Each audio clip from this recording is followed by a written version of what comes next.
Today is a day of mourning and a time for quiet reflection.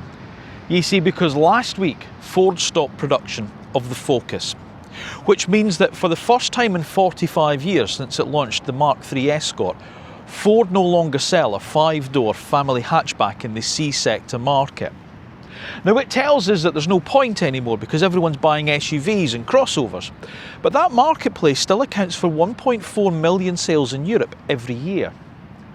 So the question is, has Ford got it wrong? And if they have, what are you going to buy instead? Well, Peugeot hope that it's going to be one of these, its new 308. Now, there are still a lot of manufacturers in this C-sector hatchback market, and of course there are a lot of drivetrain options, and depending on what you're after will depend on what car they can offer you. Some, such as Renault, have gone all in for electric. Their new Megane is only available in purely electric form, whereas others will offer you different models depending on what you want, such as Volkswagen with either the Golf or, if you want electric, the ID.3. But Peugeot, well, they can offer you a 308 in everything. They do it in a hybrid, plug-in hybrid, fully electric, and they even do it as a diesel. And if a 5-door hatchback isn't spacious enough for you, they'll even sell you an estate version. The question is it any good? Well, to find out for you, I've flown all the way to Portugal to try it out. No, there's no need to thank me. It's a service that I'm willing to provide for you. Welcome to this week's road test review. Welcome to the newly revised Peugeot 308. Please sit yourself down, make yourself very comfortable in the house of cars.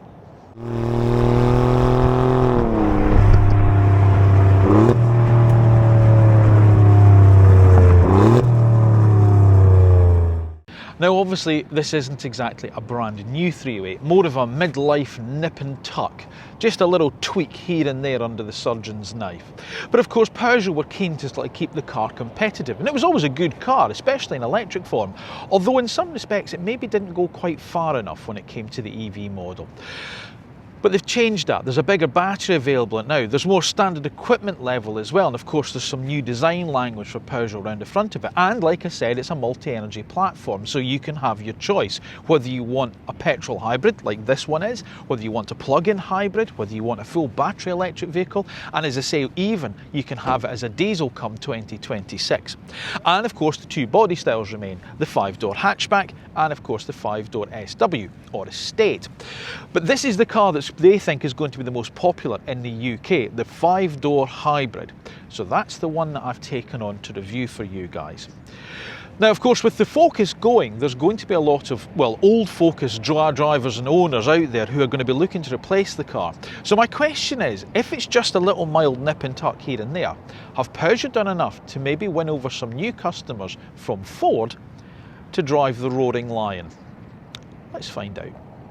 However, as always, before we start the main review, let's take a look at the main bullet points of the Peugeot 308.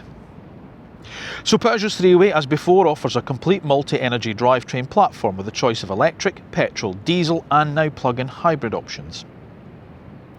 In the E308, the electric car, the battery size is increased to a usable capacity of 55.4 kilowatt hours, increasing the range up to 279 miles depending on model. In the combustion engine cars, you get a choice of both hybrid and plug-in hybrid models, with even a 1.5 litre diesel joining the range in March 2026.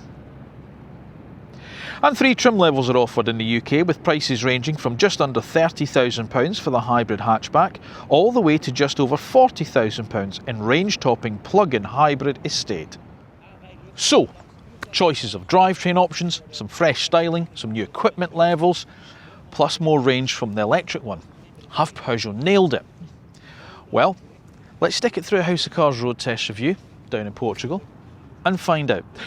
But it's probably a good time just to give you a little reminder that if you're not already subscribed to the House of Cars channel, would you mind becoming one? And of course, once you've done that, turn on your notifications so you don't miss the next video when it's uploaded and it's gone live. And obviously, if you enjoy this one, give it a thumbs up and leave me your thoughts in the comment section down below.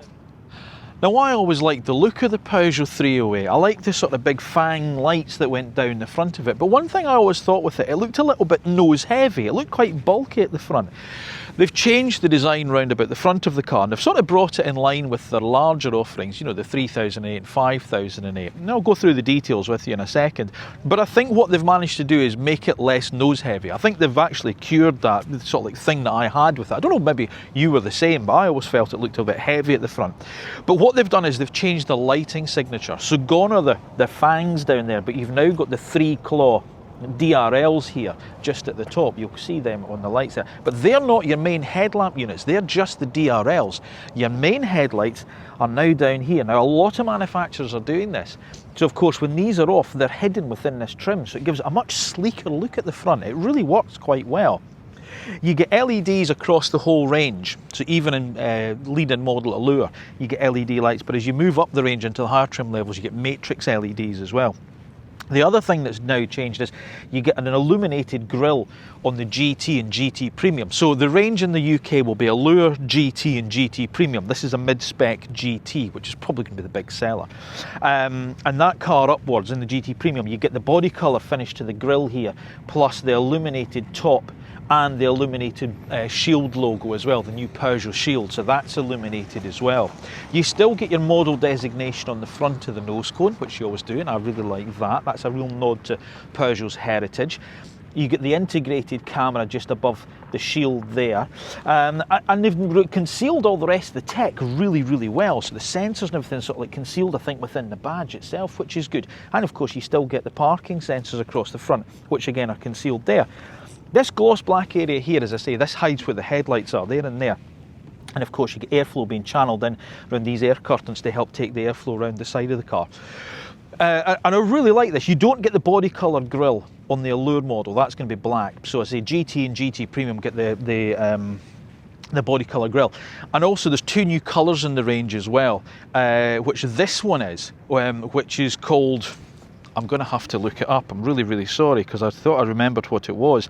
Because there's 2 new colours. This is called Legao Blue, but you only got this on the hatchback. But if you want to go for the estate, it gets its own unique blue colour called Engaro Blue.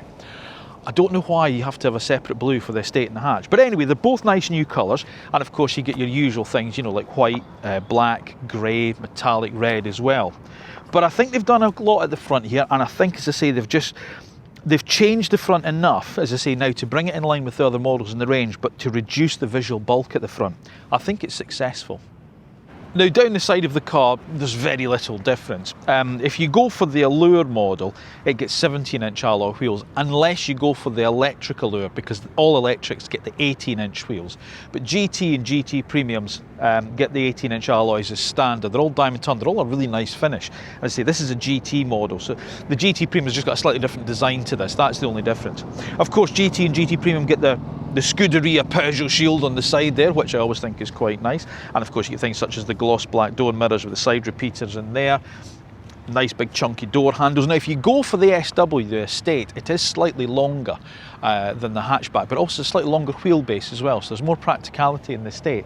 But it depends obviously in the UK market. They see the 5-door hatchback as being the big seller in the retail market, whereas on the fleet side of things, maybe the SW will get more sales for them. But in terms of its actual drivetrain and stuff, as I say, this 1.2 litre hybrid, is say, there's going to be the big seller in the UK. Glossed out sort of like pillars here as well, which give it a nice sort of like glass house section here. And of course you get some nice, just subtle sort of like bulging of the wheel arches at the front and rear. Again, there's no real sheet metal work change, but it's just that nice compact 5-door C-sector hatchback. You know, the market that Ford have abandoned completely. Yeah, well, Ford's loss, Peugeot's gain. And it's the same round the back. There's very, very little difference. You'll see some small changes to sort of like the lighting signature as well. But again, it's that 3-claw lighting signature that you get. The big Peugeot shield here. It's quite nice, of course, you've got the boot release. Although the boot comes down to the bumper level, the hatch release is actually further up, so you're not scrabbling about underneath here and getting your hand all dirty. I quite like that. That's nice to have the handle higher up. Rear wiper. High level brake light. Nice big spoiler back, and it's a really nice like bum they've got on the car. It just all works. It always felt to me, as I say before, the nose didn't feel, it felt like it was part of a different car to the rest of it. As I say, this just feels a bit more cohesive. There's some gloss black obviously down at the bottom here, to sort of like, you know, sort of like to tie in with the rest of the trim round the car. And as I say, this is the GT model, so that gets a little bit more of a sort of like an aggressive style to it. Your 308 badge there. The fact this is hybrid, you get obviously that there.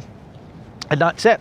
Visually, you're not going to have any difference between this, the plug-in hybrid, and the battery electric vehicle. So the style of the car remains the same, irrespective of drivetrain. Your only difference is going to be trim level and, of course, your body style, if you go for the 5-door hatch or the 5-door SW. I think it's a really good looking car. I think Peugeot have done enough in terms of the styling. They've tweaked the bits that needed changing, they've left well alone where it didn't need changing, and I think it's a really good distinctive car. Peugeot styling for me, it lost its way sort of like, you know, it's like 2010, you know, sort of like onwards a little bit. Things got like a little bit, I don't know, well, 2000s, you know, they got that kind of big gapy mouths, and they just lost their way. They've slowly over the last maybe sort of like 5 to 10 years been clawing it back a little bit, and I think, you know, they've got back on track again. Even their SUVs, I think, look quite stylish. But it doesn't matter what I think, does it? It matters what you think, because you're out there buying these cars. Are you now tempted? Are you a Focus driver and you're a bit cheesed off with Ford because they're no longer building the Focus? Would you be tempted to go into a Peugeot 308? Do you like the look of it? Have you got the old 308 and you now fancy a newer one? Whatever your thoughts are, let me know them in the comment section down below. Right, practicality.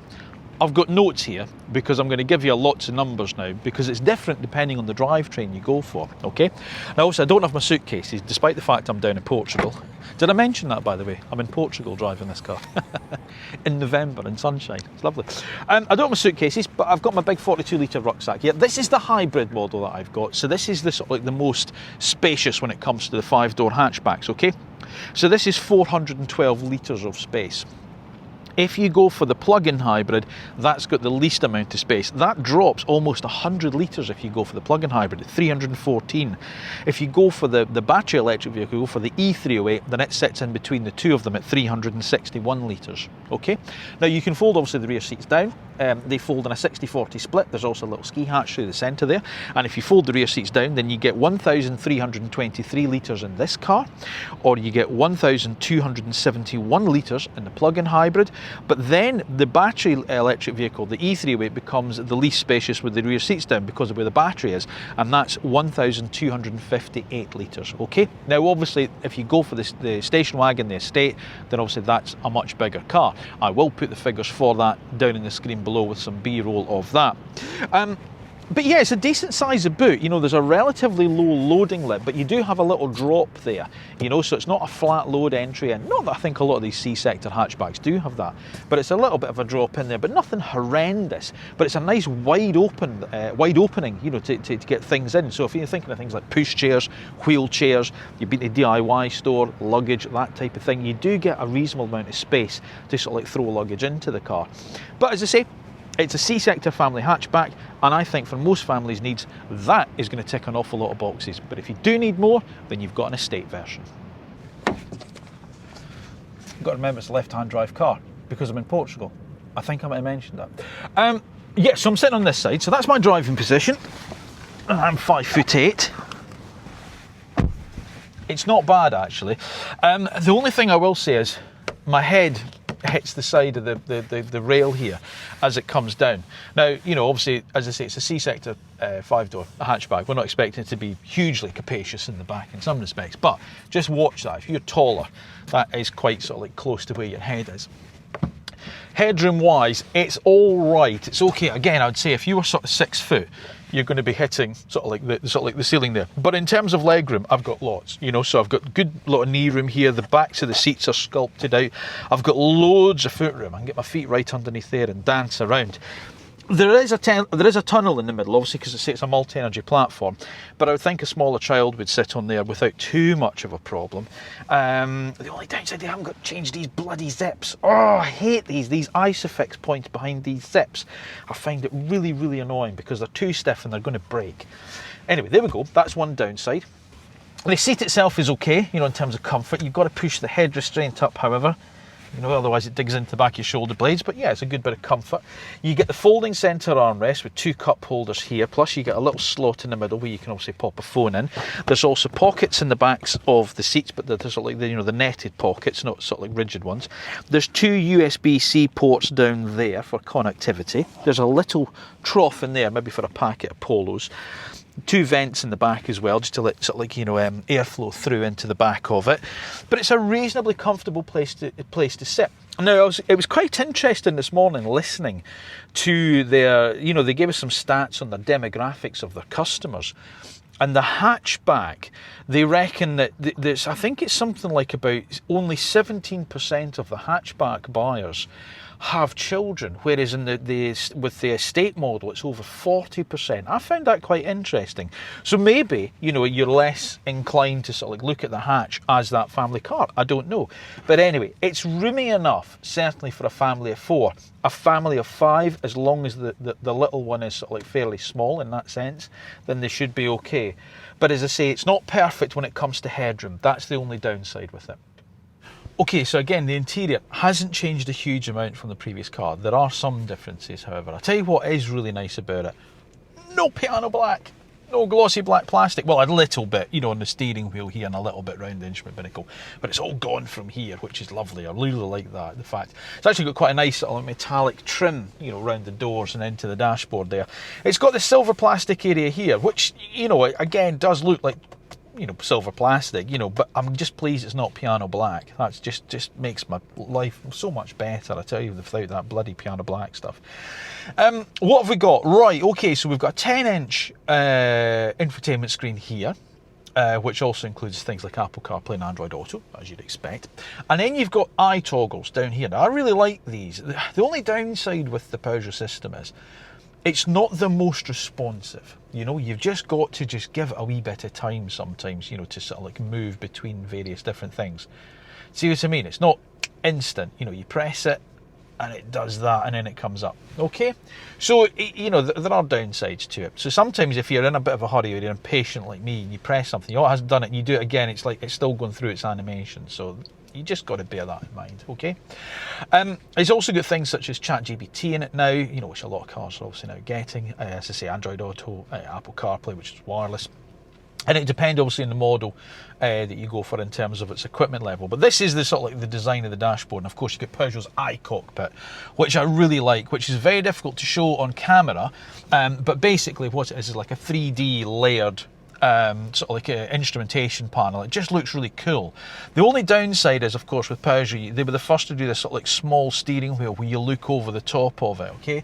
The downside is, now I'm not a particularly tall driver, as you know, I'm 5'8". When I get the steering wheel and seat right, the top of the wheel just cuts through the display. I can still see all the relevant information because it's mounted high up, but I always have this tendency to do this because I still think there's something at the bottom I'm missing. Does that make sense? So, that's how I feel with it. You do have to get used to it, and I do quite like the small steering wheel, I have to admit. Funnily enough, they showed us the new Polygon concept last night as well, and it's got this new weird almost square steering wheel, and they're talking about this, they're going to see this I think in production about 2 years time on a new car. I suspect it's probably the new 208, where it's got this variable steering, and it's less than 1 turn lock to lock. But then when you're up at higher speed on lane change and things like that, it's the same amount of input to do a lane change. It varies it. It's really clever. It's really quite cool. I just thought it was a bit of a weird steering wheel. But as I say, it's almost square. But this is sort of Peugeot's way, so you do have to get used to that. And I do like this. And these i-toggles can be programmable, so you can put your shortcuts in here that you want. So the home screen is always that one, and then this one's got media, your application, navigation, phone, and CarPlay. But I think you can drag and drop the other ones down here if you do want them, okay? Because there's other things there. You also get things such as games now as well. There's the My Peugeot sort of like app there as well that you can obviously go into. See what I mean? It just takes ages to sort of like load things up. We're used to sort of like being a little bit quicker than that. So of course that's your My Peugeot app. You can scan it and obviously give you information about the car. There's your apps there. Now you get these piano keys down the bottom as well. So these are quite good. I like these. So of course the red one is your hazards. So that's nice and easy. So again, in your peripheral vision, you need your hazards on. You know exactly where it is. And then of course you bring up your climate. Now your climate menu is in the screen, okay? But the button there takes you straight to it, okay? So on and off. That's it there. There's your, sorry, that was your fan speed on and off, apologies. That's your climate menu across there.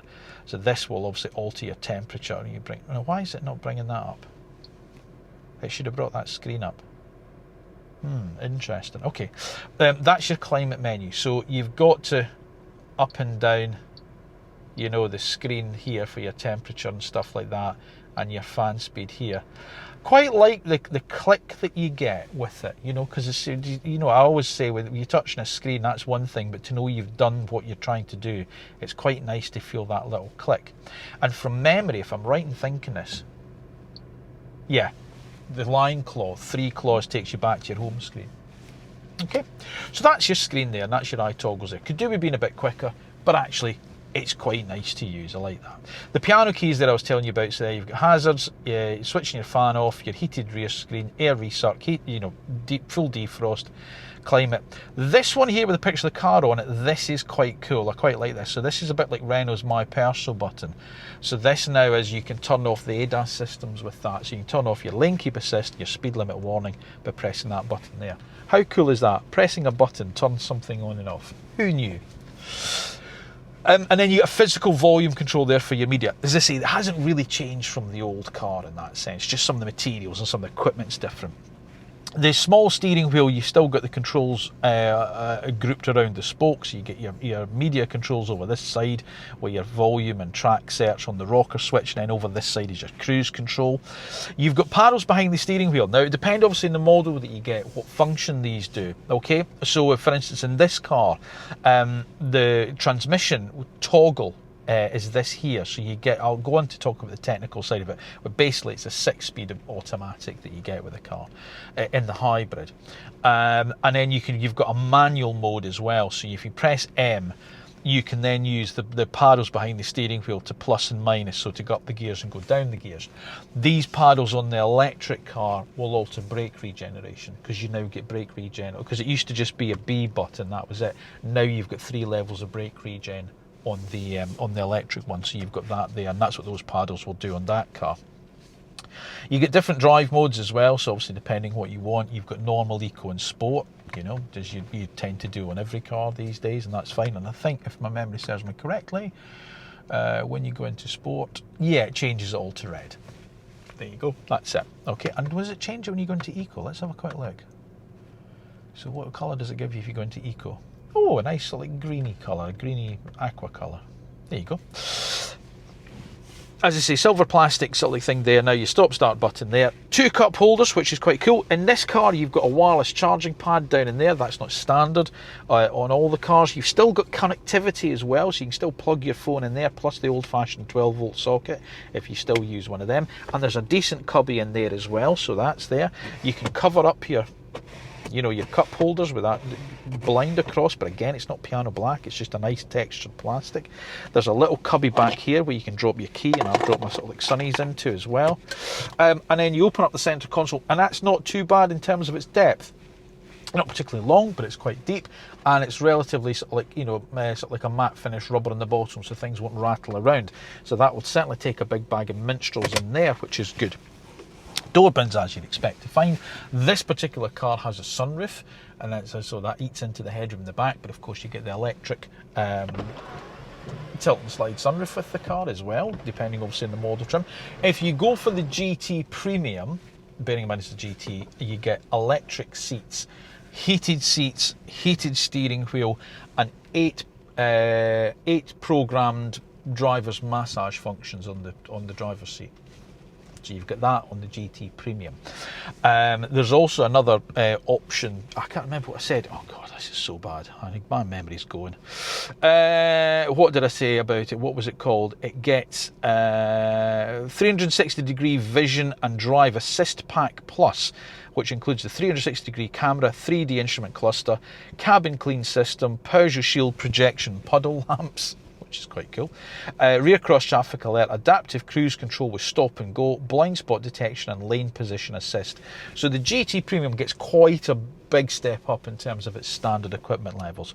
The quality of it's really good. As I say, the only downside, the only criticism you could label at it is this slightly cheaper plastic here, but I'd rather have this than the piano black. But you get this nice soft squidgy dashboard here. You get the nice, again, on top of the dash with a nice sort of like lime green stitch. I really like that. I like the sort of like the titanium aluminium style finish you get wrapping around the dashboard now and into the doors. You get the Focal hi-fi system. The seats are really comfortable as well, and they've got an adjustable squab, so they're really nice and lengthy in the squab that tuck right underneath the backs of your legs. Adjustable head restraints and good side bolsters. As I say, you've got reach and rake adjustment at the steering wheel, but you just have to get used to that slightly different layout if you've not used it before. So I think a really good interior. I really like the interior of the Peugeot 3. I really like Peugeot interiors. I think they're really nice. You just have to get used to this slightly different instrumentation layout, but the quality is good. The better use of materials is there, as I say, apart from that, but we're going to forgive them because of the lack of piano black, and that just takes a little bit of time, you know, and say when you move between modes, I say just that whole animation thing makes it look a bit laggy, but it does all the functions you need it to do. So yeah, I think this is a really nice interior, and it feels quite premium. That's the difference. That's one thing with Peugeot, because being in the Stellantis group, that puts them slightly above the likes of Vauxhall with the Astra, which obviously this shares a platform with. This feels like a more premium interior than the Astra has. So yeah, impressive. Now, as I say, there's a choice of drivetrain options with the new 308. This is the hybrid that I have here, which is a 1.2 litre turbocharged engine, which puts out 145 horsepower. You do have a battery in this. It's just under 1 kilowatt hours usable capacity, but in terms of electric only range, it's up to 1 kilometre, they reckon. So about half a mile or so is all you would get out of this. So it's there purely to assist, rather than to supplement the petrol engine in terms of its running. If you want that type of thing, then you've got to go to the plug-in hybrid, which I'll talk to you about in a second. As I say, 145 horsepower. In terms of its fuel consumption figures, well, they reckon a combined cycle, depending obviously on model, will range anywhere between 48.5 to around about just under 60 mpg you're going to get out of this car. And its performance, it's all right actually, it's not too bad. I'll talk about the performance when we're out actually driving it. Now, you also get the option of a plug-in hybrid, which is a 1.6 litre engine, and that's supplemented with an electric motor and a 17 kilowatt hour battery, which will give a combined power output of 195 horsepower. So it's quite a bit quicker, you know, in that sense. And again, you're able to run that car in electric only mode, because obviously it's a plug-in hybrid. And in terms of that range you're going to get, well, again, it depends obviously on the model, but if you're looking at the WLTP figures, it's anywhere between sort of like around about 48 to 60 miles depending on model. It's probably going to be more likely sort of like around about 35 to 45 miles is what you get out of that sort of like, you know, for normal running around. But I say, of course, the big change now is with the EV model, with the E308, because they've increased the size of the battery in that. It now has a usable capacity of just over 55 kilowatt hours. I think it's 58.4 kilowatt hours as its gross capacity, and that's up the range by about 25 miles on each model. So you're looking at around about 275, 279 miles, you know, on an Allure electrical, you know, sort of like, you know, as the base of like model 5-door hatchback. The only downside with that is they haven't changed the charging time, the charging speeds on it, so it's still only 100 kilowatt charging speed, which means that it is over half an hour to charge that car. From the usual benchmark of 10 to 80%.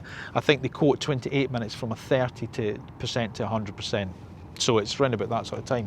You can have a heat pump as an option on it if you do obviously want that on that electric car, and you can also have the option as well of an 11 kilowatt on board charger if you've got access to faster phase electricity, whether that's at workplace or at home. The other improvement you get with the E308 now is it also includes vehicle to load, so obviously bi-directional charging. If you need to power off external devices, you can now do that with the car.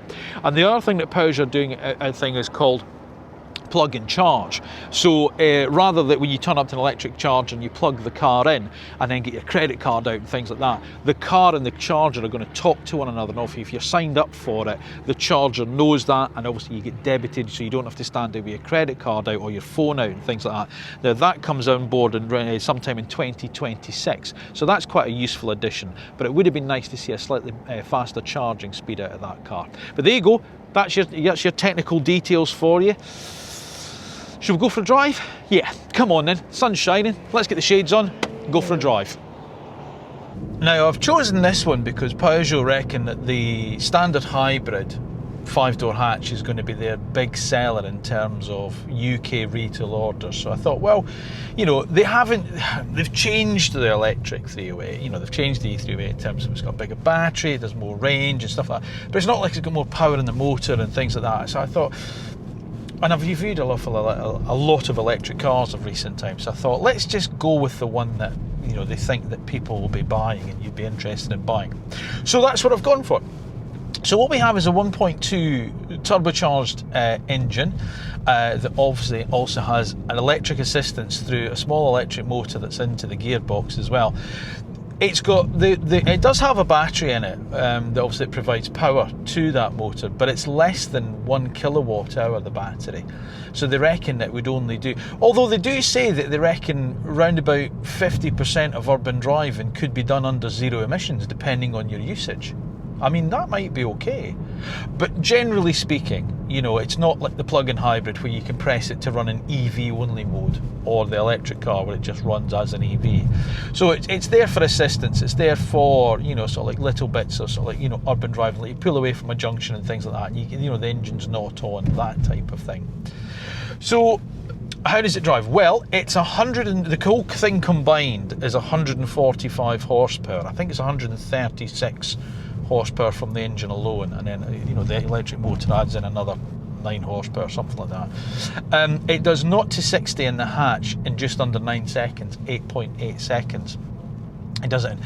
And this is the thing that always surprises me, you know, with you know, bigger cars now that use smaller engines, and it's, you know, it's not alone in using, you know, a 1.2 engine for a C-sector hatch that weighs quite a lot. You think that's not going to be enough, but I tell you what, it doesn't feel shabby at all. It actually feels, I'm not going to say sprightly, but you know what I mean. It feels absolutely on a par with what would have been before a 1.6 petrol 306 or 309, you know, that type of thing. So in terms of your everyday running, this is perfectly acceptable in terms of that. Now, it sends drive to the front wheels through a 6-speed gearbox. The plug-in hybrid is a 7-speed DCT. This is a 6-speed gearbox that's in this car, and again, the way it changes is really nice. It's very imperceptible, you know, it's very smooth in the way that it changes. Oh, hang on a wee second. There we go, let that lady past. But you also have the ability to change gear yourself as well. So down here there's a button, M. So if I now press the M button, what this now allows me to do is change gear via the 2 paddles behind the steering wheel. And you've got a left paddle for downshifts, and you've got a right paddle for upshifts. Now, that obviously changes when you go into sort of the electric, the E308, because then that becomes your brake regeneration paddles. But I tell you what, it's quite nice to have that ability just to do it, because you've got this little steering wheel, and because, you know, you have got a reasonably good chassis behind the car as well, or underneath the car. It's not bad. It's sort of like, you know, don't get me wrong, it's not a GTI. I'd quite like Peugeot to do a 308 GTI. They used to. I think it'd be quite a nice car. But you know, it's quite darty, you know. The chassis feels nice. The steering does feel quite light at low speed, which is obviously helped by this, you know, sort of like small steering wheel. So, you know, you don't need a lot of input into it to actually get an output at the front wheels. It's a tiny wee bit vague, you know. There's a little bit, especially at lower speed, you're just not quite sure where the front wheels are until the car actually starts to move. But at higher speed it weights up a little bit. But as I say, it's not exactly a pin sharp driver's tool, but it doesn't really need to be in some respects. You know, it just needs to be quite, in fact, in this class of car, you're probably better off with a car that's a bit more manoeuvrable, especially if you are using it more for sort of like that urban running around, you know. So it certainly behaves itself when it comes to the chassis department. The engine becomes a little bit vocal when you extend the revs up. That's the only thing I will say. So here we're going on to a wee bit of dual carriageway. It just becomes a little bit more vocal, but not intrusively so. But on rougher surfaces, you do get a little bit more road noise. That's what I noticed on the way out to the filming spot this morning. You know, this is quite a smooth piece of road. This is obviously a bit of new road section here, but there's a bit further up that, you know, was like normal kind of road surface, and I have to say, there was just a bit more tyre roar than I was expecting from the car, which is not ideal. I'm going to change back to, how did you go back to D? Push it forward, there we go, that says back in D mode. So as I say, that's the only thing that I've noticed with it. You know, there's a little bit of wind noise, you know, round about the mirrors and stuff, not horrific. You know, no more, no less than you would get from certain other cars. I would say things such as, you know, I've noticed Kias of late are much quieter, you know, in terms of the ride and refinement and things like that. They're a lot better, but you know, there's a lot worse out there in that sense. The suspension feels good. We're going over those little bumps there. That's just what kind of brought me in mind to talk about the suspension now. It's quite good. Again, a little bit like the steering. There's enough feedback from it that you know what's happening, but not necessarily intrusive. You know, so again, that is quite good. The suspension itself, you know, the ride comfort that you get from the car.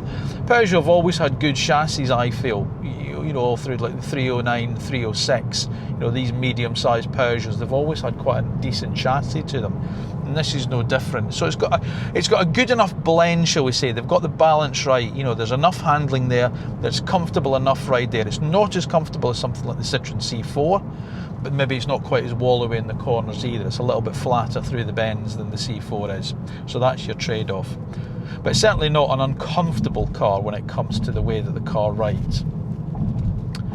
The brakes, really good brakes. I really like the brakes, and I'm quite sort of surprised by that, because my overriding experience of Stellantis group cars when it comes to the brakes, talking about the electric cars, is the fact that they've always had this sponginess to them. You put your foot down in the brake and it was like you were standing on a damp sponge, you know, and you'd go through it and then it would bite. Whereas here it feels quite powerful, the actual braking system itself. So obviously there's no brake regen on this car. You are using the friction brakes all the time with this one, but it's good. As I say, there is a lot to like about the way that this car actually sort of hauls itself up.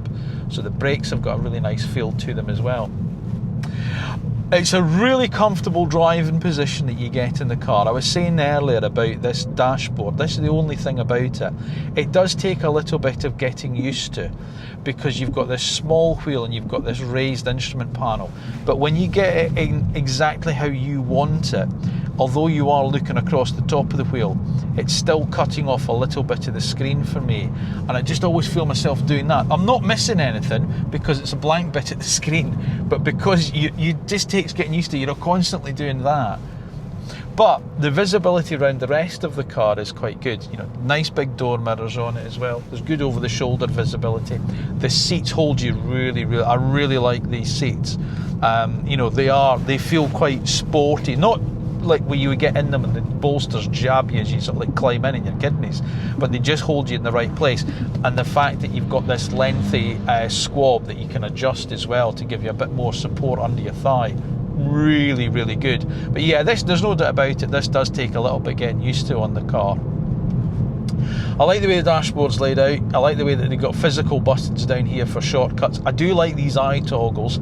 It'd be nicer if the screen was a little bit more responsive, you know, in terms of when you press one of them, it clicks there straight away. You don't really get that, but it's not bad. You know, you get used to it. But this is a good car. I really like this. I think, you know, the plug-in hybrid is a lot more expensive, but it's a lot more powerful. You know, it's 195 horsepower and it's got a different engine. It's the 1.6 engine that's in that. I think that's probably, you know, you'd feel quite a difference. There are just times coming up through some of these hills where you just feel that you've got to push down on that throttle just that little bit extra to get a bit more oomph up the hill. But overall, in terms of the way the car drives on a day-to-day basis, not talking about, you know, taking it up into the hills and does it drive like a GTI, that's not why people buy these cars. Does it work as an everyday style of car? Yes, it does. And is it as good as the 308 was, and have they addressed some of the issues with it? I think they have. You know, it does feel more premium in here. That was one of my big criticisms. They used to charge a premium price for it, and there was just elements of it never felt that premium. It does feel like that now. You know, it feels better now. They've changed elements of the interior. Yeah, there's still a wee bit of plastic around it, but do you know what? It's still, at the end of the day, a five-door family hatchback made from Peugeot. You're not going to gripe about a bit of silver plastic there. It's better than piano black. but the quality of the drive of the car is what's impressing me. The way the car behaves in the bends, it's just that nice blend where you do have that. It's nice. It tucks in just as you sort of like go into the bend and you tuck the wheel in. Just as I say, at that higher speed, you get that little bit more weight in the steering, and you can feel it just seek, like a wee terrier seeking out the rabbit down the hole. It just seems to just seek out the apex, and it's just got that much nicer sort of like weight into the steering when you're out more on the open road rather than the actual town driving. But the suspension's not firm where you don't, where you feel jarred all the time going through the town, but it just balances that with just the right amount of body control. The only downside, as I say, is I think it's probably lacking a wee bit of power, and there's just a little bit too much road noise for me in that sense. But other than that, they've improved this. Doesn't seem like much on the surface when you look at it, but the improvements they've made to the 308, the small changes they've made, I think add up to a big difference. This is a nice car. This is a proper Peugeot. Right. Now, one of the criticisms I had of the old car when I tested it on Auto EV in electric form, I always said I thought it was quite an expensive car for what you got.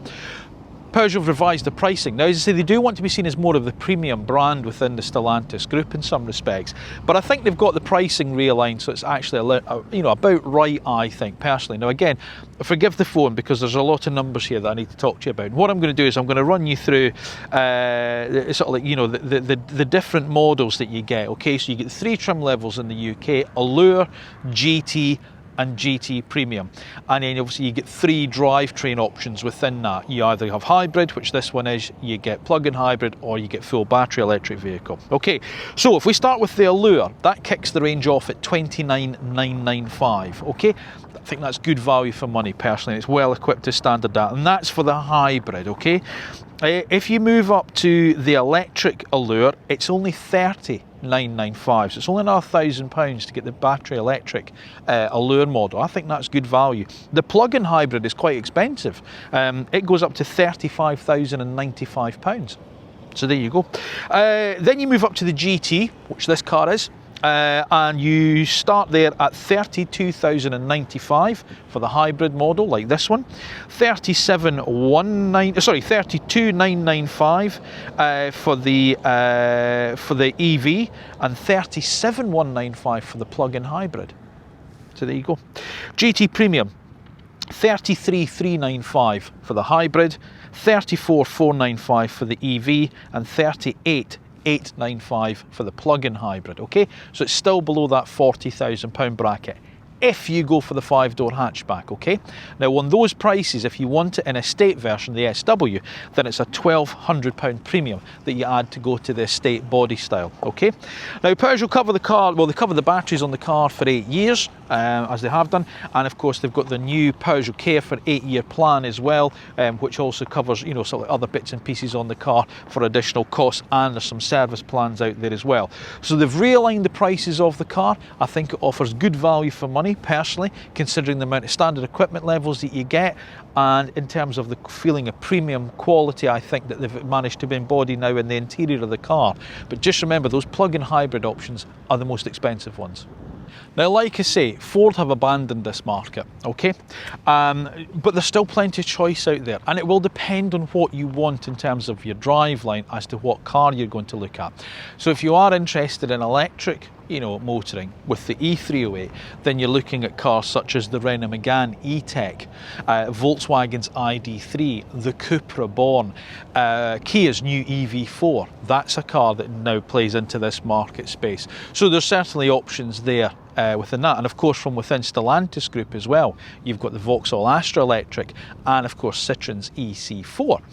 DS Automobiles, they obviously offer now the new number 4 as well, which replaced the old DS4. So as I say, there's certainly options out there if you're going down the electric route.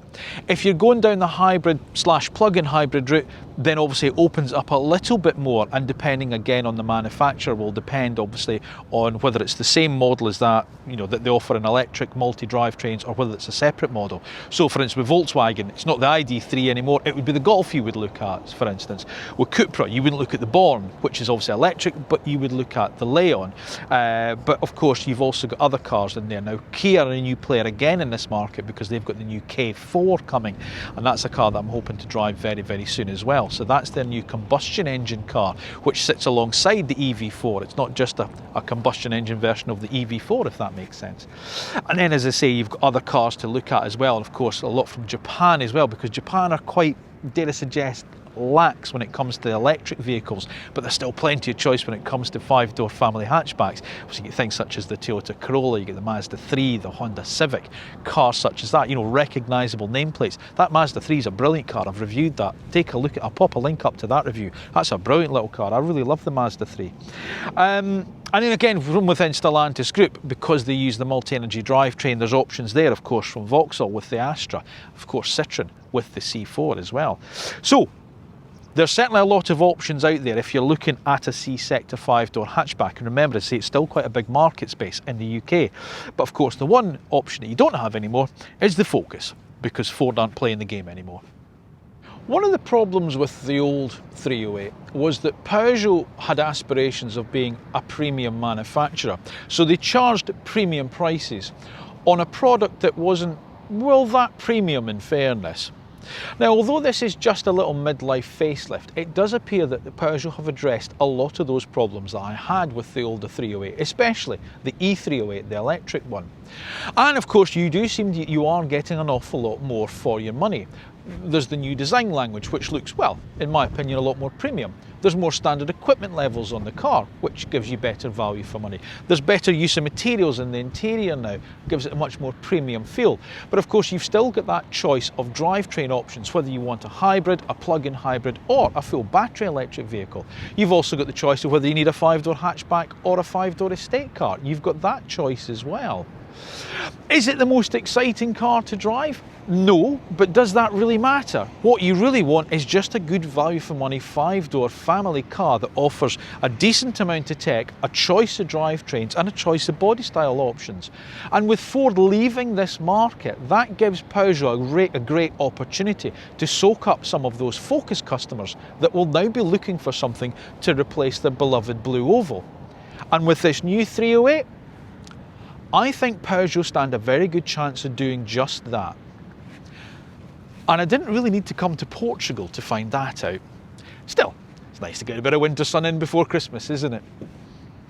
Thank you for watching another road test review here on House of Cars. As always, please make sure you are subscribed to the House of Cars channel, and then when you've done that, press the little bell button or turn on your notifications so that you make sure that you get a notification when the next video is uploaded and it's gone live. If you've enjoyed this week's review, and obviously I hope you have, give it a little thumbs up for me, would you?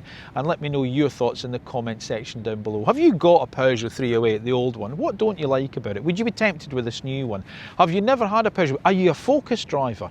Are you now tempted by a Peugeot? Let me know your thoughts in the comment section down below.